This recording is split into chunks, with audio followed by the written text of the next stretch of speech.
Good evening, Chris. Good evening, Coach. Yan, oo, we're back. Medyo nagkaroon tayo ng short notice last week na pasensya na po sa mga nag-abang. We just had an opportunity, no. Hindi po kami nakapag-broadcast last week dahil wala pong co-host, no. Busy rin po ang ating mga volunteers. So alam naman po natin na mga volunteer lang po lahat dito. So pagpasensyahan nyo na po. Ang importante po ay nandito tayo ngayong gabi Yes, at nagkita-kita. magkakasamang muli isang Tuesday night, no? Malamig, ha? Malamig ang simoy ng hangin pa rin, ha? Oo. A lot of people forget na mas malamig ng January compared to December. So, ingat-ingat po tayo. Yung mga, yung mga kailangan magsuot ng sombrero para hindi mahamugan. No? Yung ginawin, no? Ayan.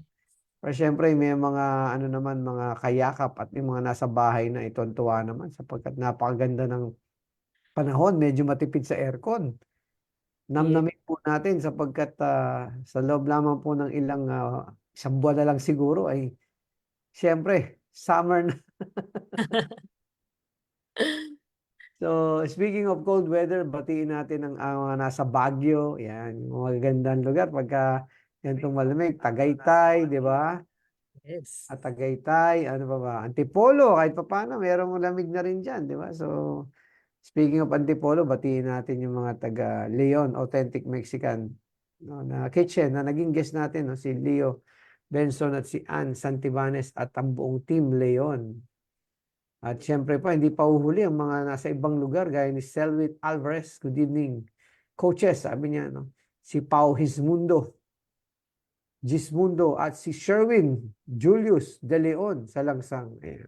Mula sa Ireland yan, no? Sa Ireland. Hindi pa uhuli mga taga nasa US of A, no? Sa New Jersey, ang aking BFF, si Mr. Edwin Uy. Ayan. At si Jerome Gueco, andito. Nakakatuwa, Chris, kasi kahit na nagbakasyon tayo hindi man bakasyon, nabakante tayo ng last week, no? Hindi tayo nakapag-stream, pero naging part na talaga ng Tuesday habit ng ating mga viewers, ang Coach and Share. Yes, nakakatuwa, Coach. At nagkita-kita ulit. Of course, I'm very honored to be your co-host tonight. And very exciting yung topic natin eh. Kaya, Oo nga. tong Kaya nakapang Golden Globes yung outfit mo, ha? Talagang parang ready ka sa parang awards nights, award season na, no? No? So maraming mga ba ako, Coach, kung hindi. ang ganda, oh. Ang galing, eh. Parang underdressed ako. Salamat partner for of course, no, being prepared and you know, putting out your best foot forward, no, para dito sa ating episode. No? Ito magaling sa business development to, no? Kaibigan natin mula sa Grab, si Joe Kamiyama. Ayan, kilala mo yan. At si Arnel Lagwa. Gandang gabi po sa ating mga kaklase. Every Tuesday, no? Sabi ko nga, the earliest of the early birds, no? Si Victor Mempin mula sa United Kingdom, mula sa lugar ng London Bridge. Okay, bati ka muna, Chris, sa yung mga kaklase rito sa ating Coach and Share. Bumati ka muna. Ayan. So, good evening, everyone. Kanina ko pa sinasabi yung word na nakakatuwa, but every time kasi nandito ko and I co-host the stream, yun talaga yung overwhelming feeling na there's just joy, 'di ba? Yung parang tipon-tipon, it's a community. I think what we built here is a community. So, gagamitin ko ulit yung term, nakakatuwa talaga na nandito tayong lahat at nagkita-kita mga classmates for another episode of Coach and Share. Oh, at saka paalala lang, no? Dahil actually, mag-aapat na taon na tayo sa May, no? So, 2020 tayo nagsimula, 2024 na. Pero hindi lang po ito 4-year course, no? Dire-diretso po ito, hindi po tayo magtatapos sa 4 na taon, no? At alam kong sosuporta pa rin kayo beyond the 4 years. Malapit na yun, May 2020 tayo nagsimula eh.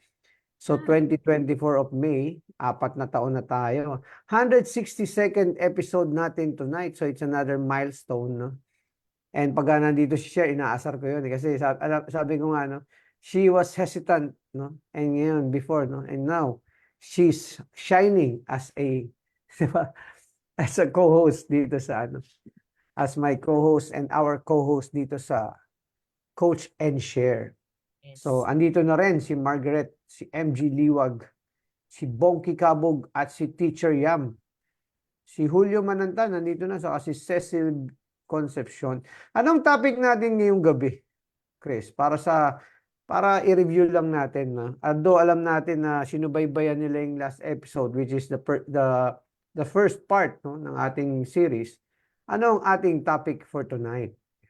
For tonight, it's the second part, yung, di ba, plan the work, work the plan. But tonight, we're going to talk about yung how to execute your plans better this 2024. So we talked about yung frameworks, kung ano yung mga kailangan natin, bakit kailangan mag-plan, and we talked about yung insights, feedback, ano ba yung nire-ready natin. But now, it's time to talk about how do we execute this? Action. Yun ang gagawin nating pag-uusapan natin ngayong gabi, yung paano mo na a-actionan ang iyong plano. Nakakatuwa sapagkat ang daming nanonood. Parang yung second part yata mas popular. The first episode was working the plan, planning the work, and tonight is about working the plan or getting things done, making things happen. Ayan, no? Si Miss Edelita Pabiling, speaking of getting things done, no? She has been getting things done sa Jollibee Foods Corporation for, ayoko na sabihin yung edad, baka yung tagal kasi baka mabisto yung edad ni Miss Edelita Pabiling, no? Kasama ko yan sa Jollibee Foods Corporation sa West Triangle branch nung araw. Nung araw eh, no? Tagal na eh. Joel De Rosario is here. Bago pa ako tuloy makapagsalita ng mga ikagagalit ni Ma'am Edel eh. Titigil na ako. Siyempre, mapatingin ko na rin si Ma'am Sol kasi andyan si Ma'am Edel eh. Si Alvin Navera, nandito rin si Ricky Milanio.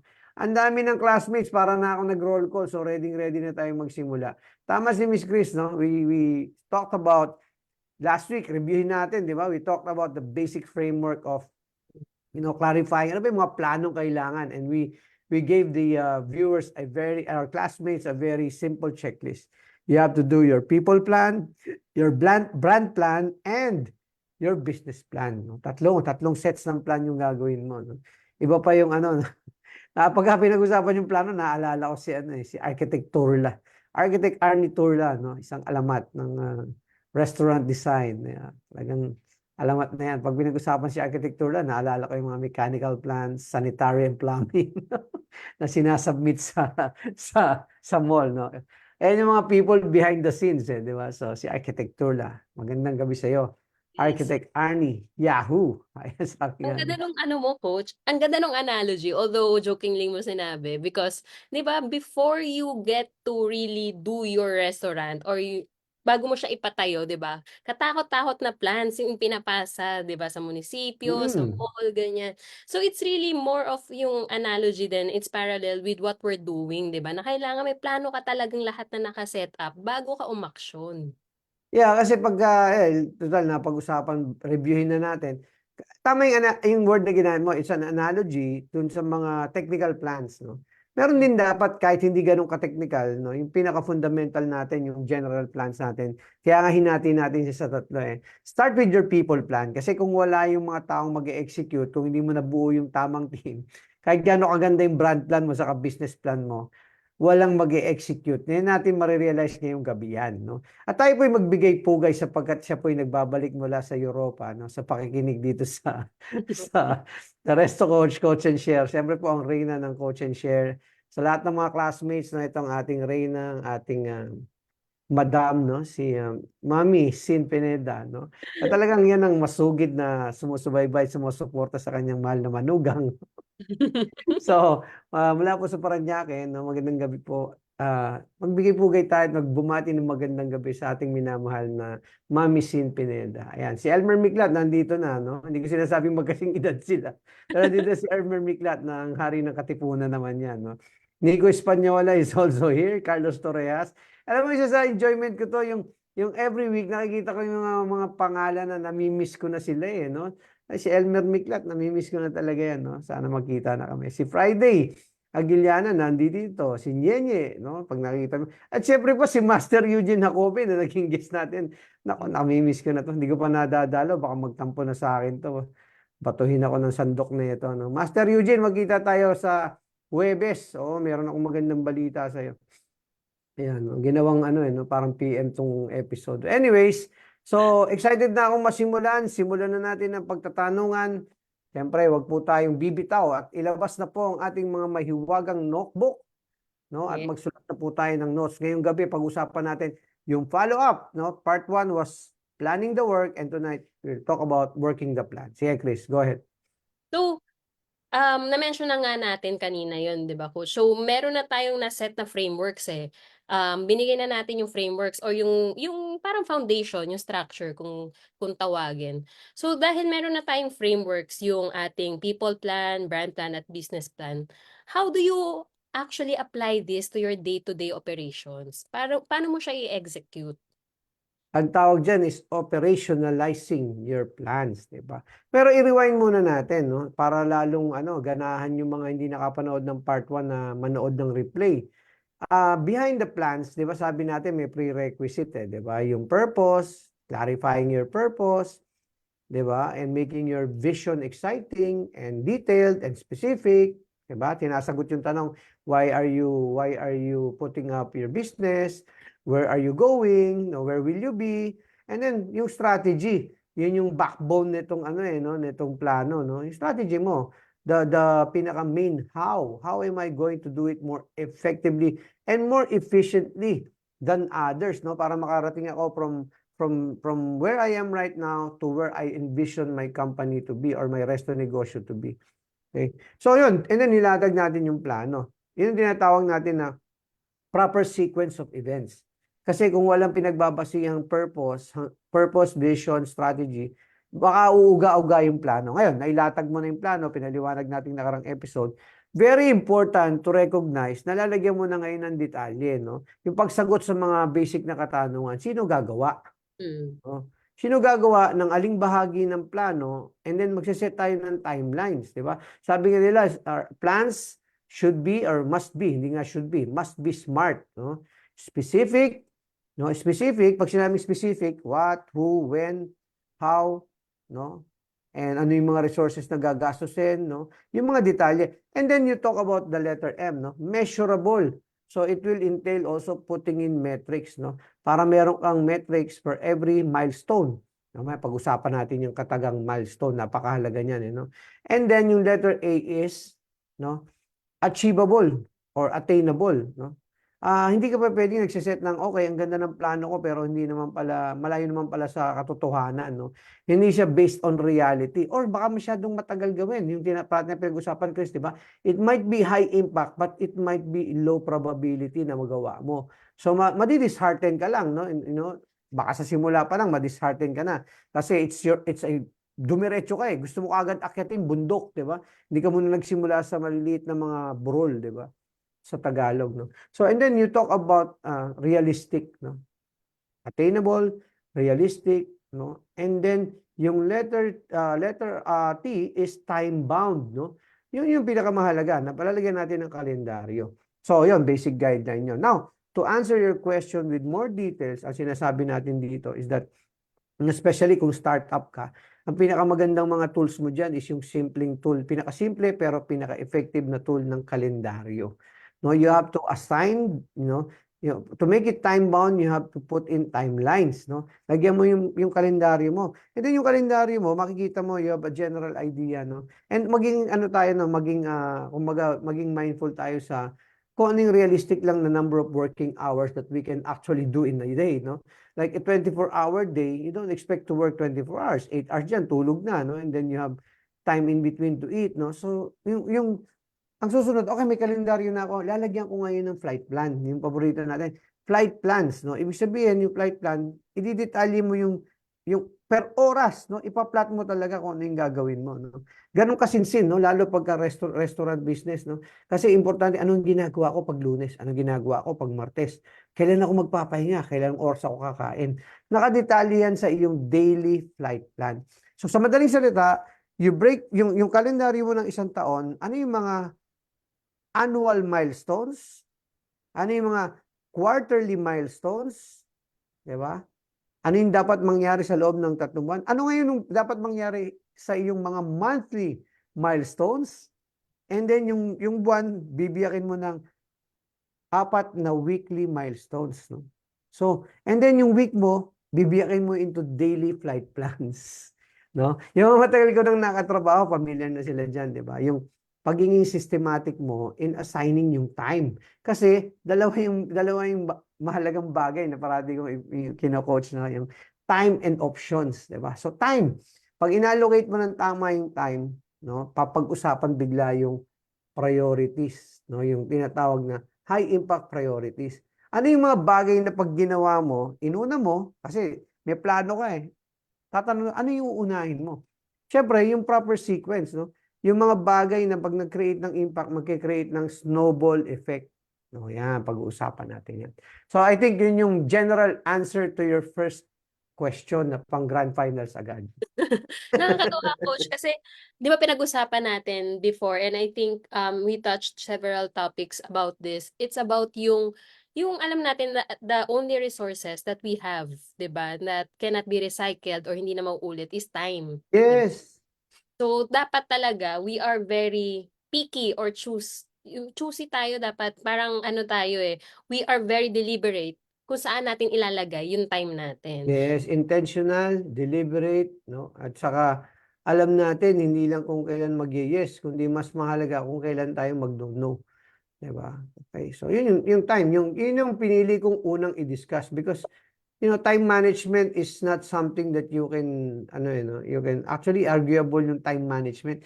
Wala namang makapagma-manage ng time eh kasi 'di ba? Fix yan eh, constant yan. Is how you allocate. Siguro time allocation o allocation nung given that you have a certain amount of time that you can effectively work in a day. Hindi naman ano yan eh, pwedeng daanin ng pahabaan. No? Scientifically proven na yan, ano, na meron lang effective working hours ang isang tao sa isang araw, di ba? Hindi mo Yes. pwedeng palabnawin yung sarili mo na babatakin mo yung oras, no? And then magtatrabaho ka ng mahaba. Yes. Speaking of babatakin, no, batakin natin yung ating listahan ng mga roll call na yung gabi. Si Paul Legaspi nandito na, present. Si Rodel Delgado, kilala mo yan, no? Yes. Alamat na ng Buffalo, si Rodel Delgado. Good evening din sa'yo. Agustin Albento, si Donald Estrella, si Medina Homer, si Judith Ancajas. No? Parang kamag-anak ng boksingero yun, ah. Mhm. Diba? First timer in this group, si Sir Donald. Nako, welcome po sa ating Tuesday Habit, sa ating Tuesday Classroom. At ang aking pinsan na si Ryan Tison na nag-organize ng aming family reunion. Maraming salamat sa iyo. Si Orly Zita, magandang gabi sa iyo, brother. At si Coach Donald Tenorio from Toraji Eatery in Australia. Magandang gabi. Naku, pabalikin na natin to. Kaya lang, busy pa sila ngayon. Pag natapos yung peak season ng Toraji, i-guess na natin uli si Coach Yeah. Donald at si Chef Genevieve. At si Harold Diang, nandito po. Magandang gabi sa'yo, Sir Harold. Ayan, nasa grupo ng Tapaking yan, kasama si Coach Melody. Si Ana, nandito na rin. Si Nazarel Arador. Si Jake Castro at si Tina Castro mula sa Las Vegas with love. No, pamatay niya yan. Anong gabi sa'yo, brother? At si Glenjer Bulonhagi, nandito na rin. Banwar Ginobang. Si paring Arnold Regalado ayan, mula sa Chinese school na kung tawagin ay Philippine Buddhist Sengguan Memorial Institute kung saan ako nag-aral ng elementary. Classmate ko yan, ang teacher namin si Ma'am Sining. Ayan. Si Dan Tanchoco, ang aking kaibigan, no, na nagdinegosyo ng mga karne sa mga pangailangan nyo po sa beef, pork. Yan po ang taong dapat nyo hanapin, si Dan Tanchoco. Simon Tess, no, magandang gabi sa ito. Regular na to eh. Sama ko sa Go Negosyo yan. No? It's another day to learn from Las Vegas with love. Ayan. Ayan. Ayan, ako, napakakatuwa po. Si Florimine Ledesma nandito na rin po. Sige, let's proceed with question number 2. Sana po sa question number 1 pa lang, marami na kayong naisulat sa inyong mahiwagang notebook. Yan. Connected to, Coach, dun sa smart planning na tinatawag natin. Kasi di ba with smart planning and i-connect ko din to sa mga past topics natin dati. With smart planning kasi, doon tayo pwede magkaroon ng work-life harmony eh, 'di ba? Yung tinatawag nating work-life harmony. Kasi nga it's not about how hard you work but how smart you work, 'di ba? Yes, definitely. Yun. So for my second question, Coach, um, paano natin ma-ensure? Kasi of course, we cannot be there every day. We cannot be doing everything every day, 'di ba? For everyone. So how do we ensure that these frameworks that we set or yung mga sinet nating mga plans are well executed doon sa ating day-to-day operations, doon sa level ng ating mga partners? Well, let's say, gamitin natin ehemplo, yung, halimbawa, ikaw ay meron ang resto negosyo, no? At you're a startup company. You have to recognize that, tama yung sinabi mo, Chris, na hindi ikaw ang gagawa ng lahat. So, the more that you become a better leader and a more effective manager, then you'll be able to attain yung work-life harmony. Meaning, you're not compromising your life to attain your work goals, no? Although, syempre sa simula, pag startup yan, alam na natin, we recognize the fact that you will have to devote extra time. Pero make sure that when you are doing something, ito magandang tip to, you are doing something, you're teaching someone. Oh, kasi ginagawa mo na rin eh. Magpamili ka na ng taong tuturuan mo among your team members, kaya very important yung people plan, di ba? Kung babalikan natin. Identify mo na yung mga taong talagang interesadong matuto, and then when you do something, teach them, no? Para habang ginagawa mo, merong natututong ibang tao. Di ba? Kasi ang realidad, hindi mo kakayanin lahat yan. So, the importance of, again, no, i-highlight natin ulit para sa mga nag-highlighter, nag-underline, nag-asterisk sa kanilang mga notebooks, no? Importante na ma-recognize mo yung papel na gagampanan ng mga tao. Now, and the more clearly defined the roles of your team members are, the better it will be for everyone. No? Roles and, more importantly, accountabilities. No? Kailangan napakalinaw. Kaya di ba ako paborito kong ano yan eh, yung kumbaga tinatanong ako, paborito kong sagot na sinasabi is it all starts with clear direction. And clear direction is not the, yung visual na clear direction, yung nagmamando, hindi yun. Clear direction are written documents, no?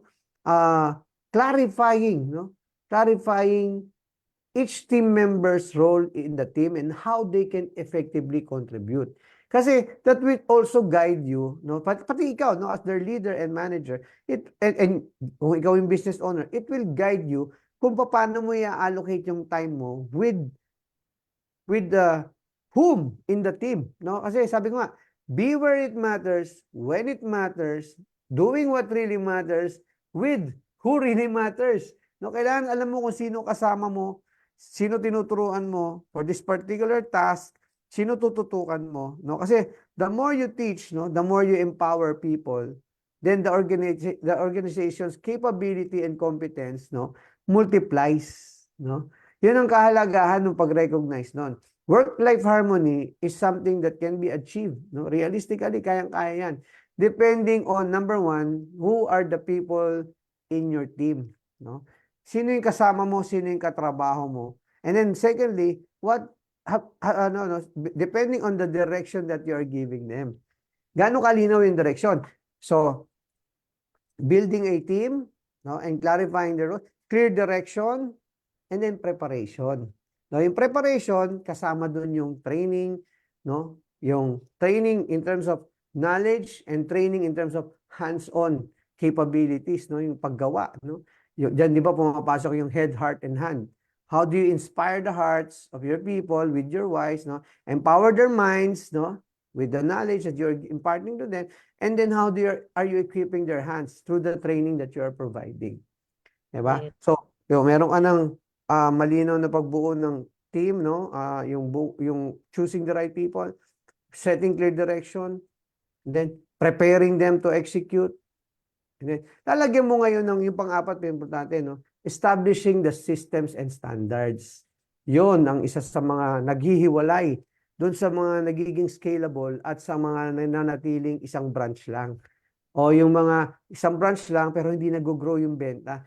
Putting in the systems and standards that will make it easier for people to understand how are we performing as individuals and as a team versus the standards, no? So papasok kasama sa system, standards, and metrics.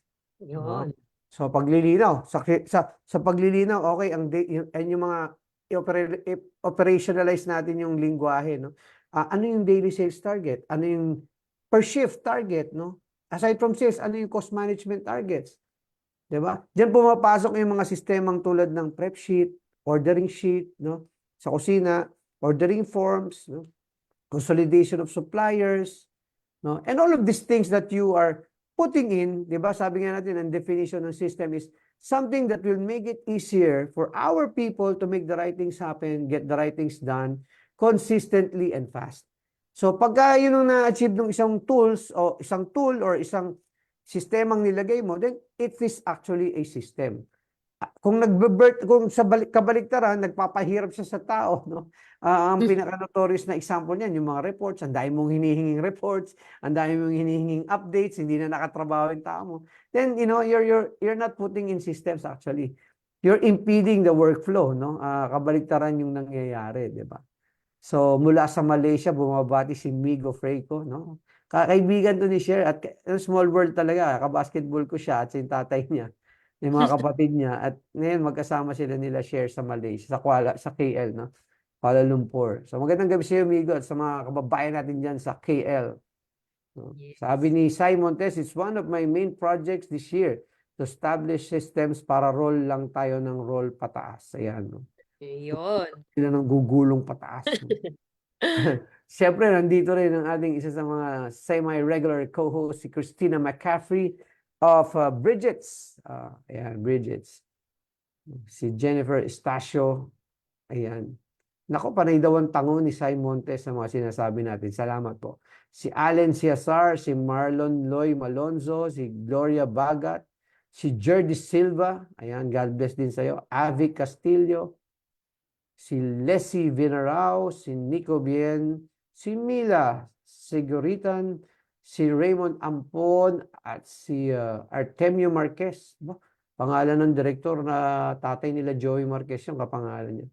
At syempre pa si Eden De La Vega nandirito na rin. No? Ayan ang ating mga regular classmates. Si paring Joel Ramos. Hindi ko alam kung nag-abot kayo nito Chris. Si paring Joel Ramos. Si Eugene Z, andirito na rin. Ayan, at si Ryan Ladanga. So far, Chris, nagugustuhan mo ba yung ating talastasan, yung ating diskurso? Oo nga, Coach kasi ang galing nung, I think the flow of the discussion then is going dun sa framework and then how to really parang himayhin natin ng himayin ng practical tips talaga na kaya nating i-adapt every day. And Apo, ginamit ko po yan sa totoong buhay. Hindi po yan halaw sa isang aklat or sa ano. Yan po yung mga bunga ng siguro trial and error ko ng araw. And then of course, nakuha natin yung iba sa mga mentors din natin, no? Yung mga nakasama natin sa trabaho. No, pinagsama-sama natin para i-share dito. Yan naman ang essence ng coach and share. Di ba? yes. And going back dun sa discussion natin kanina, Coach, kasi we talked about, di ba, yung how to operationalize, o di ba? Tricky, operationalize tong mga frameworks natin. And we talked about yung 4 things, di ba? And I would like to add lang, because if you have established nga yung planning, yung systems and processes, the who and lahat, we go back kasi kung lahat yan, meron kang house, you go back to being dun sa why mo. Hindi siya yung gagawin mo because of who, but because of yung why. Kasi may clear kang mga directions. Yung next question ko, Coach, medyo itatahi ko doon. Kasi how does having a clear set naman ng targets and metrics or yung milestones, kung tatawagin natin, help ensure that these systems and processes are in place? Well, by and in itself, hindi siya kahit anong ganda ng sistema, ng standards, ng metrics, ng targets. Again, no, ibinabalik ko. Kung ikaw tinatahi mo, ako ibinabalik ko sa kahalagahan nung kanina sinabi mo, 'di ba? Wise, importante 'yon. Pero yung kahalagahan ng mga tao na gagawa. Kasi kung hindi ka nakapagbuo ng tamang team at yung mga teammates na 'yon, hindi sila aligned dun sa values ng kumpanya at dun sa values at saka sa value na gusto nyong i-deliver as a team, mahihirapan ka, no? Kasi as of the moment, as we speak, hindi pa natin pinupuntahan yung pinakamahalaga, yung actual execution, no? Paano i-execute dun sa araw-araw? Na-establish mo yung system. One example of a system is yung mga high-impact leadership disciplines o yung mga bagay na isinet mo, no, na gagawin ng mga managers, ng mga ikaw mismo, no? Pag ikaw yung MIC or manager in charge, o pagka yung isang tao ang mamumuno o magmamanage ng tindahan for a certain shift, no? Which alam natin ngayon, binrake nga natin yung isang araw sa dalawang shift, di ba? Opening, closing, to be more to explain it simply. Pero yung importansya nung merong mamumuno dun sa bawat shift na yun, no? Because, any vacuum or void in leadership will render all of these systems ineffective. Kasi kung hindi natin ipa-follow through, no? Ito na yung mga susunod na power words, no? You need not to, nagbigay ka ng clear direction, naihanda mo na sila, so bibigyan mo na sila, execute na nila actually during the day, no? Ang malinaw na, may schedule na, sino papasok sa umaga, sino papasok sa gabi. Then, yung on-floor na tinatawag na yung on-site or on the ground management and leadership. No? Kailangan meron kang sistema sa paggawa noon, no?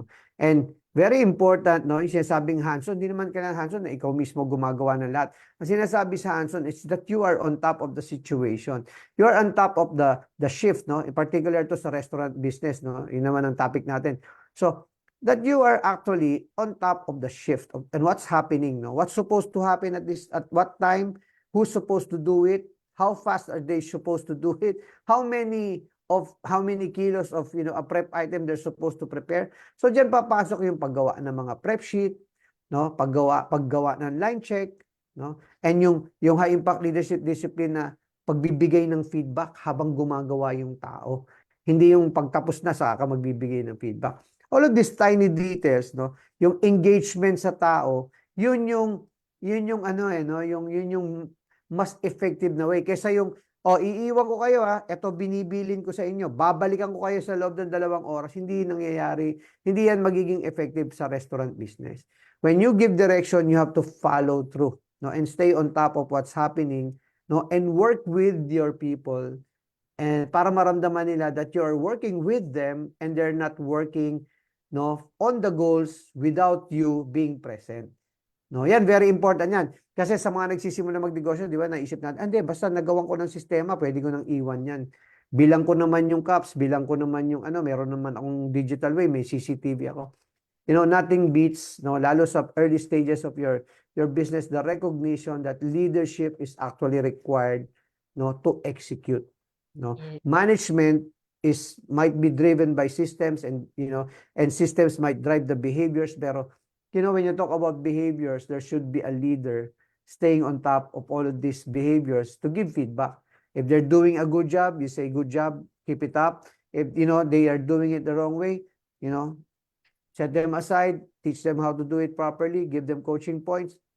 And more importantly, yung pinaka-importante yung huli, yung respectfully holding people accountable if they're deviating from the standards and compromising the experience of their fellow employees and the customers. Yes. And And ano yan, coach that's why yung emphasis talaga natin, why it needs to be people plan first, di ba? People first. Kasi lahat ng gagawin nga natin, and now, going back dun sa how we operationalize it, at the heart talaga of your operations is your people di ba? Sila talaga So, kahit anong maisipan natin gawin, kahit anong gusto natin gawin, kahit it's a very well thought out systems and processes, di ba? Lahat yan, maayos and everything pag walang tao to really do the actual work, 'di ba? Kaya importante talaga na people first tayo. At mamimiss nyo ako ng mga 30 seconds sa isasaksak ko lang po yung laptop. No? Ang bilis maubos ng baterya ng Zoom. No? So, pero magsasalita pa rin po ako, kayo mag-alala. Ang bahaging ito, hatid sa inyo ng Buffaloes. Parang ganun Merong konting plug na nangyayari, may Oo, commercial. kunwari, nagsaksak pa ng laptop, yung pala, lang No? So anyways, napakaganda nung feedback mo about that particular segment because, leadership is different from management. Sabi nga, di ba, we lead people, we manage resources. We don't manage people. No? And again, no, unless you have a competent leader, di ba, may nagtatanong sa akin, kailan ko po pwede nang iwanan yung aking negosyo? Well, ang sagot doon, pag meron nang hahalili sa'yo, not just as a manager, but more so as a leader. Di ba, yung namumuno. Kasi yun ang hinahanap ng tao, ng customer. No? Even ng customer, believe it or not, no? Nararamdaman ng customers pag may leader doon sa negosyong pinupuntahan nila. And then number two, no, yung point mo, I just like to ano no to raise the relevance of this discussion to yun sa mga timely issues about automation, di ba? Yung technology, use of technology. Well, I'm telling you, no, pwede mong gawin yun, depende sa klase ng negosyo, but but at a certain point, you have to recognize that your business potential can actually be realized only with human intervention, particularly leadership intervention, no? Na yung scalability of it, no, yung sustainability of it, yung engagement sa customer. Otherwise, para ka nagtayo ng glorified vendor machine, di ba? Para ka nagtayo ng isang transactional business, which is good. Wala namang kaso yon, but ibang nature yon, no? Yung pinag-uusapan natin dito, if you want to really start up a brand that is really going to be, kumaga, in the mold of something that can be scalable and it can grow and be sustainable, no? Maski yung sa Japan, nakikita mo yan, eh. Yung mga ramen houses, people, okay, na-appreciate nila, may vending machine, pero iba pa rin yung engagement and experience pag nakita mo yung kusinero nagluluto, di ba? Yung mindfulness ng mga Japanese, kaya nga sumikat yun, di ba? It's part of the holistic experience. Yes. So going back, Coach, ito, dahil pinag-usapan na natin yung metrics, targets, and we touched up, I think you touched up a bit on the answer na rin dito. But let's break it down, himayin pa natin. So what measures do you take to continually evaluate and refine yung natin, people, brand, and business plan? And paano yun na-adapt doon sa flexibility na needed for a resto negosyo? When you talk about people plan, it's about performance, no? So there's a need to implement yung isa nating framework, yung 5 rectangles, di ba? It starts with recruitment, di ba? Executing your recruitment system. I argue, it's debatable, it's controversial, but I would say it's 99% of the job is recruiting the right people. And then you will have your second set of systems, which is yung people development systems, di ba? Simple put, pumunta yung na-recruit mo yung tao, pumunta sa tindahan mo, meron bang training calendar? Meron bang trainer? Yung trainer ba, meron siyang gagamiting trainer's guide, no? Meron ba siyang step-by-step procedure, no? Yung manual kasi masyadong yun, yung I think it's not descriptive of the amount of science and people engagement required to operate a restaurant. Akala na iba basta nabasa ko yung manual kaya kong gawin, no? Hindi totoo 'yon. That's why I don't usually I usually manage yung expectation when we talk about do you have a manual? Oh yes, we have a manual, but what's more important than the manual is the human engagement of how it should be executed based on the standard. So that's the second set of standard. Number 3 would be yung after people development or training standards, yung operational standards, di ba? Setting in yung metrics about how do you define an acceptable, basic, desired, excellent, di ba? Yung quality management, ang tawag na iba dyan, di ba? Total quality system, yung total quality management system sa mga manufacturing. But, simply put sa restaurant is how do you define yung, paano malalaman ng tao if they're doing a good job? No? Paano malalaman ng tao if they're exceeding the expectation? So, numerical targets are easy kasi pwedeng sabihin mo, okay, ang sales target natin for this shift is 30,000. So, 30,000 pesos and 30,001 peso is exceeding the standard already, di ba? Pero how about the qualitative aspects, no? So, kailangan mag-set ka rin ng malinaw na parameters pagdating doon, no, sa performance ng tao. Para pag nagkaroon ng appraisal, di ba? Walang wala yung accusation of favoritism or bias because in the first place, bago pa man nagsimula yung ating pag-execute, nilinaw na. Nilinaw na, ito yung mga parameters. Parang sumali ka ng contest na merong malinaw na criteria for judging. And everyone should be judged fairly based on those standards. Walang ibang pamantayan, no? Wala yung PR, wala yung no. Kailangan, no, pinaka-basic punctuality and attendance, very measurable yan, di ba? Setting, for example, ito, paborito ko to yung pinaka-goal natin sa benta, i-cascade mo yun. I-cascade mo sa bawat server, no? And in bawat server may individual targets, no? Di ba? Kaya nga pinag-uusapan yung ratio to TC, di ba? Yung magagandang metrics na mayroong fair parameter na hindi malulugi yung mga, kaya ka naman maraming nabenta kasi pumapasok ka during peak hours. Walang gano'n, no? Mag-set ka ng mga parameters na that, will encourage real performance from your people. And lastly, no, to recognize dun sa performance management, what's in it for them? Ano mangyayari pag nag-perform sila ng maigi? No, baka naman palakpakan lang, 'di ba? No. Although importante yung palakpakan, kailangan tangible din yung rewards, no. Kailangan malinaw yung reward system, hindi yung sige pag nagawa mo 'yan, ako nang bahala sa iyo, no. Surprise na lang kita. Hindi pwede 'yun. Kailangan lagyan natin ng malinaw na ano no, reward system and incentives para ika nga yung tao, no, they're motivated properly. No, and then lastly, no, yung compensation, benefits, salary, recognition, rewards, no, kasama na ron, no. And ang sinasabi natin is, no, dapat this should be a foundation of the basic, no. Hindi pa pwedeng iba-iba yung rate, no. Meron kayong pinagmumulan na baseline and then people will grow, no. As they grow, as they perform better, alam nila kung ano yung next step sa ladder, no. So, malinaw, no, yung hindi siya pahulaan, no. How do I achieve, paano po ba ako magiging trainer? Dapat may malinaw na step by step na pag na-checklist, na-kumpleto niya yung checklist, magiging trainer siya, di ba? Kasi ibalik mo lang, no, kung ikaw yung empleyado, no. And again, no, maraming emphasis dun sa employee aspect of it because sila yung mag-e-execute eh. So, ang ina-apply ko is how the psyche of, siguro, yung advantage ko dahil naging service crew din ako. How does a service crew or a partner or a frontliner think? No? Yun yung mga simple behavioral, ano niyan eh, sa yung, ika nga, no, behavioral mindset, no, o kung paano sila ma-motivate, paano sila ma-incentivize.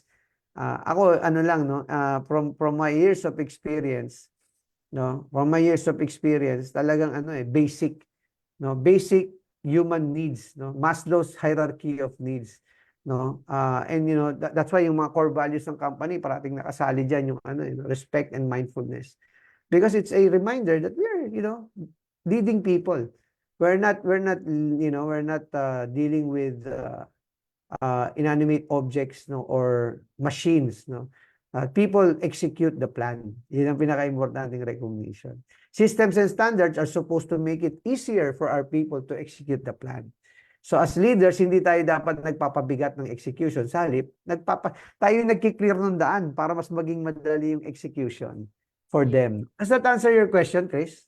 Yes, coach. And I'd like to add lang dun sa point natin, 'di ba, coach, na yung having a clear targets and metrics and then setting up your people for success, meaning you equip them, 'di ba, with proper guidance, proper know-hows, training, but at the same time yung mga sistema, yung sinatawag nga natin yung mga HILDs natin, there's a clear guidance kung ano yung gagawin nila ng day to day, yung leadership disciplines, and then yung daily reporting ko na rin nila, ganyan. So they can keep track. And I think it's very important yung tracking natin kung nasaan na ba tayo, ano yung plano natin, and nasaan na tayo yung what have we achieved so far. And I think that's very important. Yeah, particularly important for people who are actually top performers. No? Mapapansin mo yan eh. People who love to be measured are those who are talagang not only competitive, but they want to do well in life. No? Ayaw nila mag-waste ng time. They want to know, am I doing well? Should I be adjusting? How can I improve? Yan yung mga tanong ng mga taong top performers eh. And yung mga disinterested sa mga metrics, yun yung mga tipong gusto nila na okay na yan. I mean, settlers, no? Yung okay na yan. Huwag ka masyadong mabilis, no? Pag binibilisan mo, expect ng management, tayo bibilisan natin. Yun yung mga, ano, no? Isa-segregate mo yung, put in a system that will reward, no? The top performers, no? Make it easy to identify who needs to be coached. And lastly, and more importantly, that guarantees everyone in the organization that those who will not perform will respectfully be held accountable. And that includes eliminating them from the team, no? Giving them a clear performance improvement, plan. Kasi pagka hindi mo ginawa yun, nang aalis dyan yung mga performers. Ang may iwan sa'yo yung mga settlers o yung mga, okay lang, average, let's go. Diba? Punch in, punch out, no? Bakit po tayo napunta dyan, coach? Ang usapan ngayong gabi is, no? Working the plan. Well, as I've mentioned, no? People performance is the integral substance, no, nandun yung sustansya nung how to execute. Tao yan ang mag-execute. So kung mamamanage mo yung performance ng yung fourth rectangle yan, yung people, yung performance management and employee engagement, yun yung sa 5 rectangles, yun yung mahalaga na pinag-uusapan natin ngayon. When you talk about execution, di ba? Ni-recognize yan dito sa aklat na ano, no? Wala mo ko no title. Akala ko, Execution.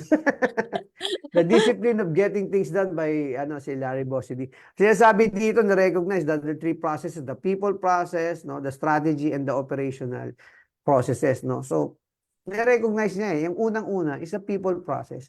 How do you plan to lead your people? Ano yung sistema na institute mo para lahat ng tao malinaw sa kanila how to behave, and if they behave correctly, ito mangyayari. If they behave, in a mediocre manner, ano yung mga magiging consequences, no? At kung talaga nag-deviate sila, ano mangyayari? 'Di ba? So execution is a lot of a lot of it is about follow through, validation, yan ang mga paborito kong reminders sa mga taga-ops eh. Validate, no? Validate, analyze, evaluate, give feedback, 'di ba? And give clear timelines para kung kailan dapat mag-improve, no? Ang dami nating viewers ngayong gabi, nakakataba po ng puso, no? Sabi ni Junie Nara, exactly coach. Si Pex Gail, nandito rin. Si Ivy Alcantara, nanditong muli. Welcome back. Maricel Manilili Contreras, Bads Regino, Michelle Tiu Choa, magandang gabi po. Liam Sack, magandang gabi. Si Nats Tobias, kilala mo yan, Chris? Si Wisdom Galero. Ang ganda ng pangalan niya, no? Wisdom Galero. Ang aking soon-to-be inaanak, si Charis Wenko, nandito. Si parang Bertwin Lee na tumalo sa amin kagabi. Mga mahuhusay na basketballista itong mga to. Congratulations sa inyong team. At ginapi nyo kami. No? Melody Sagire, ayan, nandito. Sunny Boy, nandito rin. Si Julie Latoha, another familiar name. Magandang gabi. Si Edgar Jimena, si Marlene Bagang, si Rizalde Dalit, si Kate Luwana, magandang gabi. Si Annalisa Esteban, mga pangalan ng artista, no? Aryan Lawis, si Noel Alpuerto, si Boris Pido, si Sam Yu. At si Richardson Guzman, magandang gabi. Kamag-anak ko yan. No? Magandang gabi po sa inyo, si Richardson. At si Grace Talusan, good evening sa iyo, ma'am. Kilala mo yan. Yan. Sabi ni Simon Tess, no, ito nagko-contribute siya parati ng comments. So, yes, kasi I see a new business as a baby. Kailangan i-guide at turuan maglakad bago tumakbo mag-isa. Ayan, totoo yun. Hindi pwedeng sa simula pa lang ay iiwanan. Si First Mendoza, nandito rin. Si Mayo Apual, si Villa Ferrer. No? Ayan. Ito, may tanong. Speaking of systems, Coach, ano po ang tingin nyo sa mga unang type of systems sa isang resto ang kailangan naming i-prioritize? Well, importante na mag-set muna kayo ng mga basic standards in terms of quality, cleanliness, hospitality, and service. Kasi yun yung pertaining standards that pertain to customer experience. Diba? And then, marirealize nyo, pag sinet ko yung quality standards, no, ito yung quality standards, cleanliness standards, the natural follow-through question is, okay, ayan po yung standards, how can we achieve that, ma'am? Ayan. So, papasok yung iyong mga systems and standards for training people on how they can actually deliver on the standards that you have set. Ayan po ang aking simpleng sagot sa iyong napakagandang katanungan. Kasama actually yun sa tanong ko eh. Actually to, Coach, yung medyo i-jump ko na doon. Yun yung second to the last question ko eh. Ano ba yung checklist? Kung kunwari, parang listahan niya ng checklist, di ba? Na ano ba yung kailangan nilang systems in place in terms of yung day-to-day operations? Kung titingnan nila, Coach, yung in terms of yung brand or business targets nila. Well, bago tayo tumalon dun sa brand and business target, kasi tandaan nyo, no, ito yung paniniwala ko lang naman po, hindi po ito gospel truth, no, at maraming salamat kay Donald Estrella dahil napakaganda po. Alas ba sa I would like to take credit for it, no, ay tama po kayo, pinadala, sinugo lang po tayo ng Diyos. Maraming salamat, Donald Estrella, no. You're planning to start a resto business. So, makinig lang po tayo rito. Ang dami mo pwedeng episodes na balik-balikan, no? Tungkol sa pag-start ng resto negosyo. So to answer Chris's question, you have to remember, no, bago tayo tumalon dun sa, okay, ano yung mga standards, yung mga sistema, no? importante ma-recognize natin na you need to simplify, no? Kasi acknowledging na kasi maraming ganyan, no? Magaling akong chef. Pero pagka nilatag mo yan sa isang sistema o standard, dapat kayang i-execute ng mga taong kukunin mo. So that will necessitate no for you na susulatin mo yung recipe. Recipes are actually one of the fundamental standards and systems sa isang restaurant, di ba? Nung sinulat mo yung recipe, nagtanong yung tao, paano ko mo ba gagawin yan? No? Paano po ipe-plate? So, okay, kailangan ng build cards. No? Build cards. So another system na necessitate. No? Ganun yung evolution nun. No? And then, yung mga numero is actually yung mga resulta na yan eh. Resulta na yan ng behavior ng tao.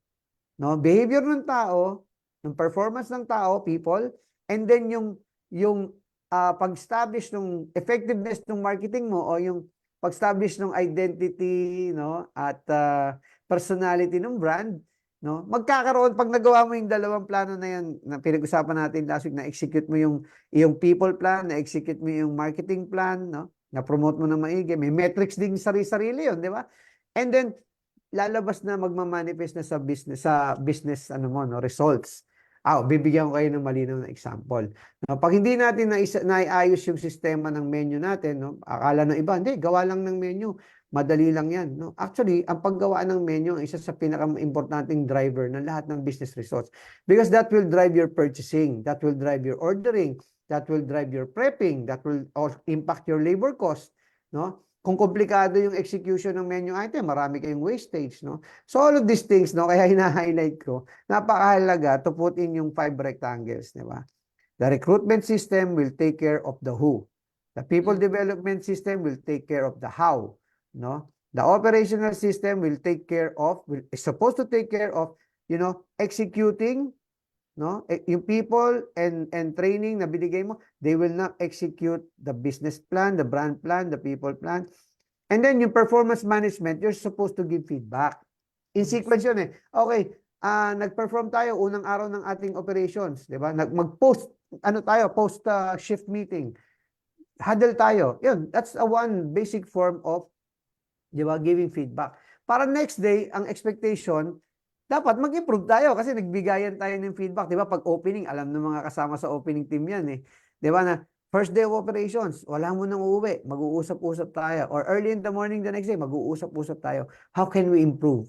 No? Yung katagang how can we improve, ang pine-pertain nun, meron ang isinit na expectation na pag hindi na-meet, we need to improve and perform above the expectation. So doon pumapasok yung sinasabi mo, Chris, na setting parameters, setting metrics, di ba? Ito ang goal natin and setting mini goals, no?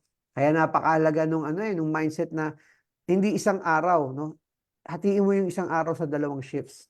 At hatiin mo yung isang shift sa 3 bahagi.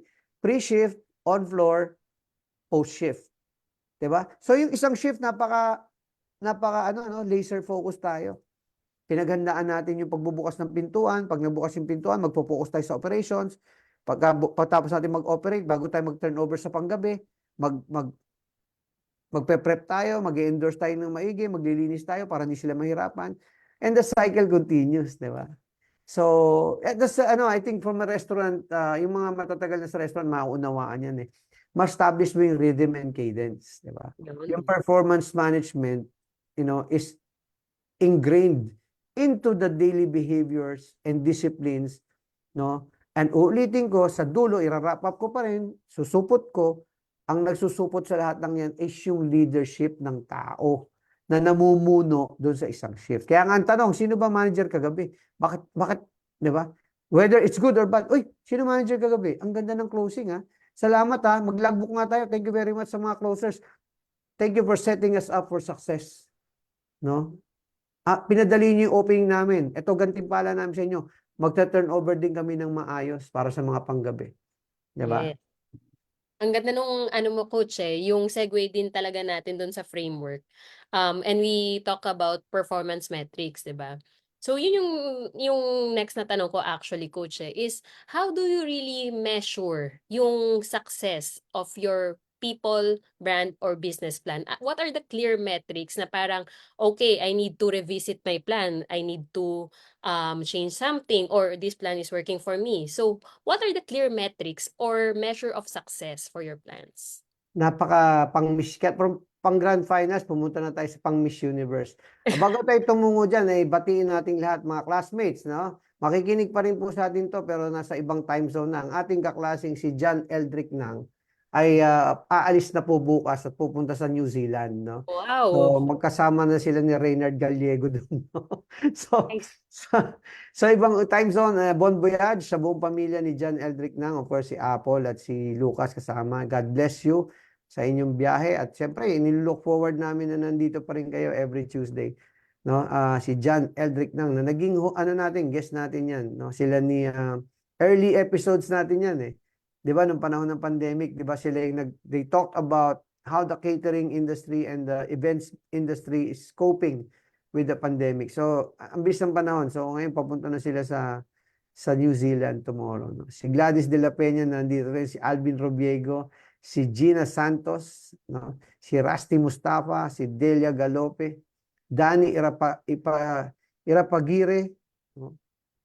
Ayan. Si Simon Te, sabi niya, thank you coach, I started with human resources kaya I really took time to have the code of conduct, operations guidelines, training, etc. Tama yun, yung mga basic ng house rules, code of conduct, napakalaga nun eh. Kasi you cannot hold people accountable kung hindi malinaw yung mga rules and policies. Tama. No? Agree. And nandito rin si Paulo Trinidad. Alam mo, na isa sa bagay ng bahagi nito na habang binabasa ko yung pangalan nila, naalala ko kung saan ko sila nakatrabaho. Diba? Talagang matanda na ako sa industriya. Si Emion Etrode, nandito rin, no? Si Joshua Casaol, Miko Martinez, Rosa Dumanat, si Michael Bildosola, no? Ayan. At si Ate Maria Teresa Catador Nang at si Pastor Allen Nang. So to answer your question, no, ano yung mga metrics? Simulan natin sa people plan, no? Well, yung mga pinaka-basic dashboard item sa people plan is number 1, yung retention, no? Pag mataas yung resignation, pag maraming umaalis, no, then you have to check, no, kung ano yung mga hindi mo na di-deliver na commitment sa tao. It can be as simple as yung sweldo ba, binibigay nyo on time. Tama ba yung computation ng mga timesheet, di ba? Yung environment ba sa trabaho is as committed, di ba? Ano ba yung kinumit mo? Baka naman hindi nangyayari. O yun nga, as simple as walang leader yung shift, iniiwan ng may-ari, no? So sila lang, no? So feeling nila ang sweldo ko pang crew lang pero ako rin pala in charge dito, 'di ba? So yung accountability nasa kanila. So yan, retention, of course yung pinaka hindi mahirap sukatin pero yung moral ng tao, no? You can only gauge that when you engage with your people, 'di ba? Pag kinakausap mo, kinakamusta mo, well, believe it or not, no, sa mga, they find it hard to believe, pero, no, kaya rin nagkakaroon ng mga issues sa tindahan pag hindi natin talaga nabibigyan ng feedback yung mga tao. So, feeling nila wala naman namumuno, they can do whatever they want, no?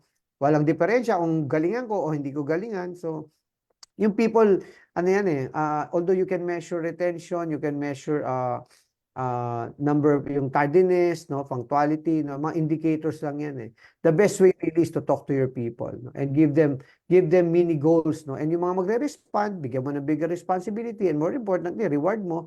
Yung mga hindi nagre-respond, i-coach mo, pero lagyan mo ng timeline, and then yung mga hindi talaga wala talagang balak mag-respond, walang balak mag-improve, no, eliminate mo, no, hold them accountable respectfully. Now, pagdating sa brand plan, alam mo to, Chris, no, and you should actually give your insight about this. No, it's very tricky to translate, no. Okay, nag-boost ako, nag-promote ako, naglagay ako ng streamer. How do I measure its impact to sales? Well, sa aming mga entrepreneur, ang number 1 metric lang is tatanungin mo lang, tumaas ba yung transaction counts? Diba? Kasi kung TC driver yan, dapat tumataas yung transaction counts, no? So bibigyan mo ng tanning, no, ng timeline, time bound nga diba? So I think you can expound on it later, Chris, no? After I discuss yung the third point. Business metrics are the easiest. Kasi yun yung mga numero diba? Nai-hit ba yung sales target? Nai-hit ba yung food cost target? Now, when we talk about revenues and then yung how to build sales, manage cost, and optimize profitability. Without compromising the longer term success of the organization or the company or the business. Kasi pwedeng may shortcut, di ba? Nagko-cost cutting ka, yung portioning, iniiba mo, no? Nagpapalit ka ng ingredients or kinukompromiso mo yung experience ng people, no? Hindi ano yun, no? Maybe sa benta, you give yung masyadong emphasis on promotions, di ba? So, well, magre-reflect lahat ang imbudo kasi dun sa ano sa P&L ng restaurant eh. Yun maganda sa restaurant eh. Lahat ng ginawa mo, people plan, brand plan, business plan, mag-iimbudo yan dun sa P&L, no? Sa income statement. Ano yung business result ng lahat ng efforts na in-exert natin? And Chris, Yes. can you please add on to the brand plan aspect and how you measure it? I would like to supplement on that, Coach. Kasi maganda na yung sinabi mo about our transaction counts. Kasi for me, as a marketer, for me, ang clear metric ko if a brand is growing or kung healthy yung brand ko, if yung TC ko nag-grow. Yun yung pinakauna kong tinitingnan eh. And then, ang daming may mga data pa yan if you want to measure your basket size, your transaction average, your Product ano, mix, yes, your product mix. Pwede ka pang pumunta sa ah, ibang mga measurements mo. Like for example, eyeballs, reach, impressions. Pero at the end of the engagement. day, ang titignan talaga natin would always be the transaction count. Kasi sa lahat ng ginagawa naman natin, it's about yung connection ng brand mo doon sa ating customers or yung audience mo. Ano ba yung nagiging connection? So tama yung sabi ko mo rin, Coach. It's about engagement, 'di ba? Organic engagement. Kahit nag-boost ka na nag-boost, if there's no engagement, it means they're not responding, 'di ba? You're You're not gonna connecting. Oh, you're not connecting. Yes. So, at the end of the day, how powerful is your messaging? Is it enough to drive them to your store? Yun lang yung pinaka tinatanong ko. Is everything that we're doing is enough to drive them to the store? So, Yeah. yung transaction count is actually yung pinaka clear metric for me as a marketer to know if what we're doing is okay or kung healthy ba or yung sound yung ating brand plan. Well, yun yun, napakagandang ano yun, no? Napakagandang pagtuunan ng pansin kasi from a marketing standpoint, there's also the operational aspect of it, no? So, when you work the plan, yun nga yung title ng ating episode, that yun yung in-emphasize natin. Working the plan is it actually involves yung holding people accountable, eh, di ba? Marketing, holding operations accountable for making sure that execution is, above the standards. Kasi sayang yung marketing kung hindi naman magta-try lang, hindi naman babalik, di ba? At the same time, operations people holding marketing accountable, di ba? To communicate yung kanilang mga, mga what they have prepared for the store to execute and the experience that they want to provide our customers.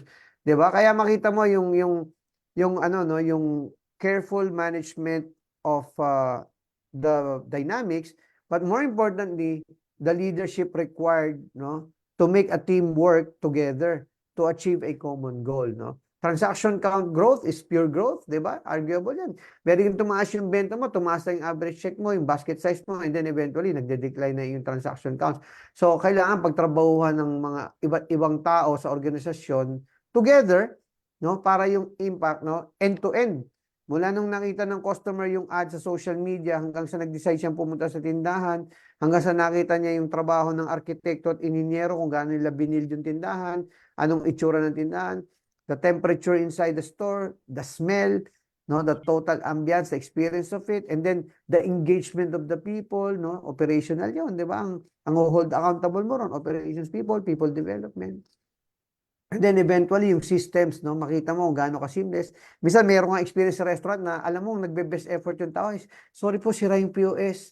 No, sorry Yes. po, may problema yung terminal namin, no. Yun, no, back office yun. Yung mga taga-home office, dapat yung taga-support office ang umaayos nun. Para yung taga-operations, they can just focus on engaging people. So, sayang po at napaka-clean ng ating oras, no. Napakarami. Ayun, yung request kanina dito ni, no, ni Saito, gagawin natin yan. Maganda niya, no. Sabi niya, Coach, pakipilan niyo po next episode, matutunan po namin about assessing and arriving at the optimal product mix for a restaurant.